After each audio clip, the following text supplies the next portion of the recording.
Ono ye Wolokoso. Wolokoso mu weekend taxi. Wolokoso mu weekend taxi. Wolokoso mu weekend taxi. Savugidewa. Ani gwe bakutte nani? Ani akumenya ukani? Yonna mu Wolokoso. Wolokoso. Wolokoso. Mu weekend taxi.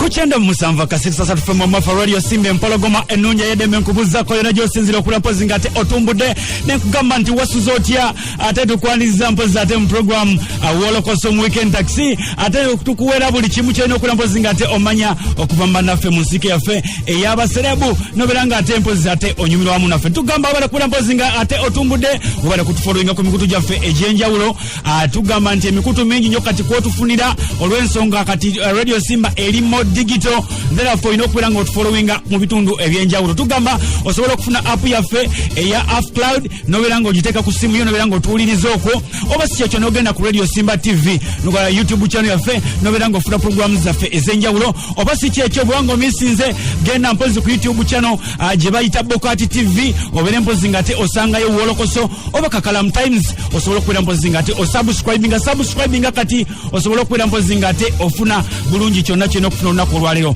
Zesula Senyonga Mr. Mosquito Haji Titibya omubwati era nga mpozi nyingide okwera nga ndukutusako nengamba nti kati sawe no Wolokoso Chali wafe Ngamba wa mameni style ki Wolokoso Jangu otobusa Bayaye netaga kuba ma sexe muko Haji Titibya lutuwe Njagala abadde zala sexe muko Nawe Haji Titibya lutuwe Yae kate muntegedde butegezi Assalamu alaikum Haji wafe omubwati Awono wa alaikum salam wa rahmatullahi wa barakatuh baajati yonna gye muli mu karantini temufayo njabalo nyako Haji nawe tutandikeo kuchinyose tutandikire waya ekizakitire bi specific nyini aonawe Haji Titibya wewawo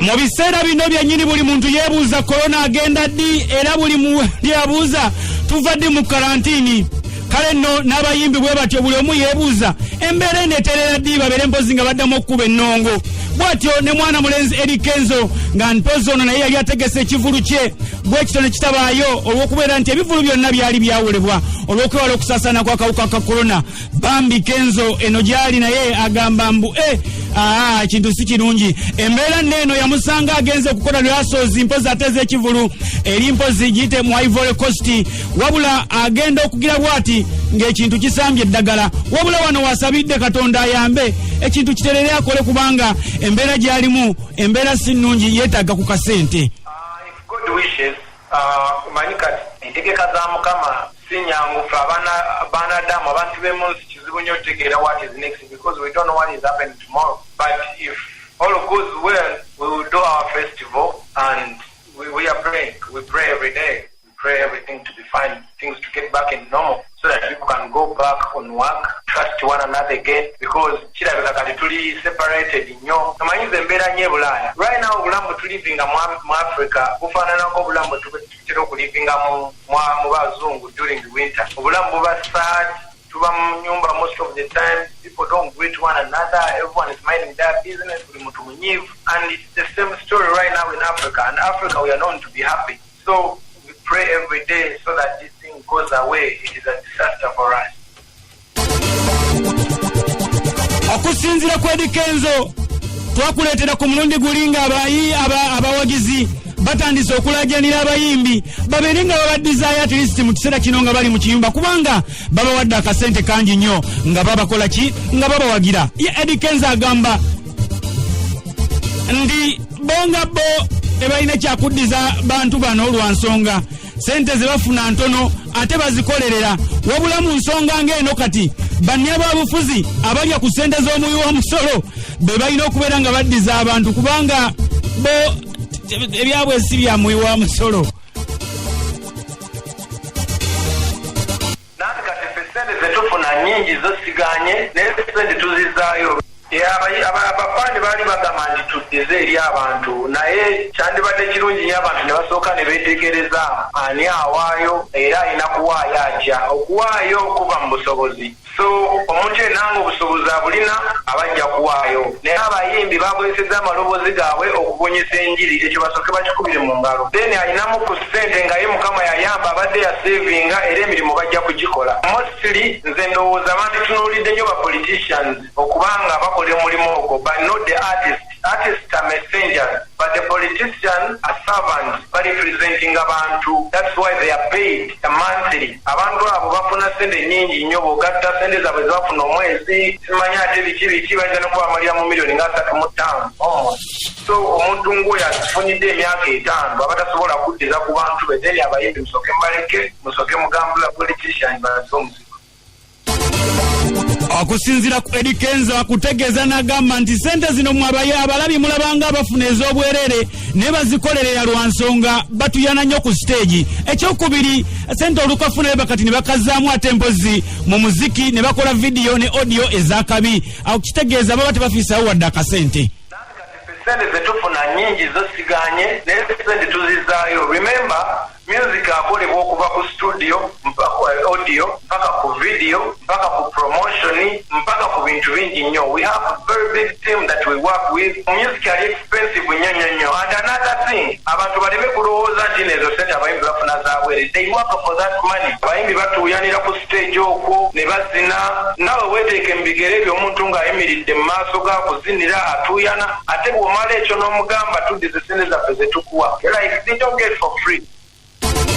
Okusinziira ku Eddie Kenzo agamba nti bawagizi mmwe mugyewo akajanja olw'ensonga nti mutandise n'okubavumira ku Facebook nga mulingamu abagamba nti mmwe mubawa ennyimba ze bayimba. Bagamba gw'osobola mwe musobola okuyimirira ku stage ne muzina ne muyimbira mu bantu ne mutuuyana okutuuka boxer okubeera nga Uganda tebalina respect from the fans most of the time. That hurts a lot because these people work for this man actually. They dance for you, they sweat, they compose, they heal your heart, they make you happy.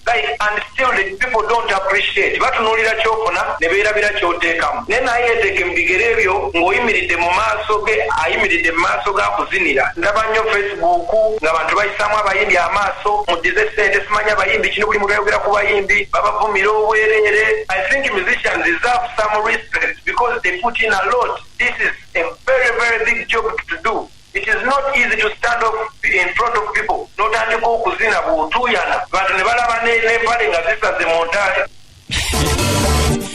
Eddie Kenzo ayongera okubeera mpozi ng'ataka kanagamba bantu mmwe abeepankapanka singa lukyalumuka gavumenti n'eteekawo n'egamba nti buli alina oluyimba oba ka vidiyo konna aka artist mu simu y'akaderiitinge temulinza okufiira mu karantini gye muli mu biyumba byammweyo nga temulinayo basanyusa.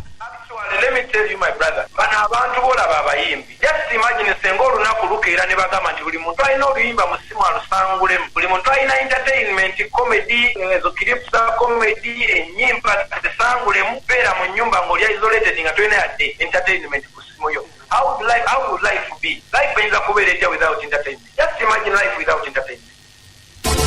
Okusinziira ku Eddie Kenzo ayongera okutegeeza n'agamba nti ku kiragiro kya gavumenti kye yawa mpozi buli munnayuganda asigaleyo gy'ali aleme kukomawo era nga tewaliwo nnyonyi up to now egwa ku kisaawe entebe ng'ogyekeza emigugu.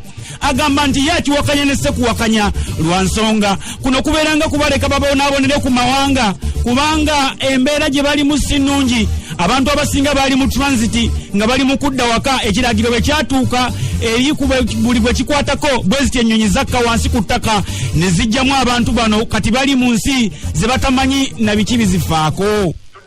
Yakeri enkya nekola decision ennungi negamba tuclosing eboda tetugenda kukkiriza abantu kuyingira. Ekyo kintu bakola kirungi nnyo naye ate waliwo akantu nze kempakanya nti bandigambye nti buli munnansi wa Uganda ng'oli ku emergency nga kyoli toli bulungi tusobola okuyiiza n'odda naye obeeko ekifo wootuukira tukukoleko zitesiti zaffe okumala ennaku bweziti tukuzula nga toli mulwadde olyoka oyingira emirembe. Netoyinza kugamba nti mbasibiddeyo. Waliyo abantu be baasibira ku airport mu transit. A flight was coming from Brussels yali ng'abantu ebajje mu America ebajje UK ebajje wanga bannayuganda government ya Uganda bwe yakulozinga ne bakola notice Munyonyi n'ejjamba na Uganda n'ebaleka n'egenda nkalu ekima abantu baayo e Uganda n'ereka bannayuganda ku airport.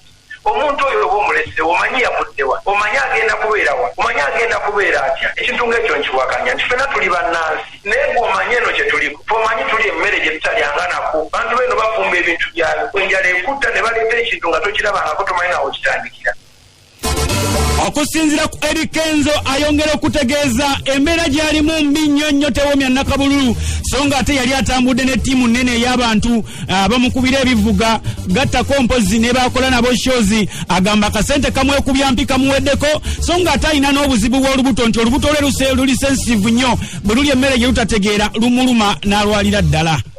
Happy, my brother. I'm not happy. Things are not easy here. We spend almost $300 to $400 every day. Sentences are almost equivalent to dollars. We spend so much money every day, and sentences are not the movie bulu or segura. Sirina de chukumi tulie no the money how long it's gonna take. We are frustrated, man, and I'm sick. I have a sensitive stomach. Onomwana gonyina wano omwana wange ankubira jita yalekayo omwana we muwere waka mwana yalwala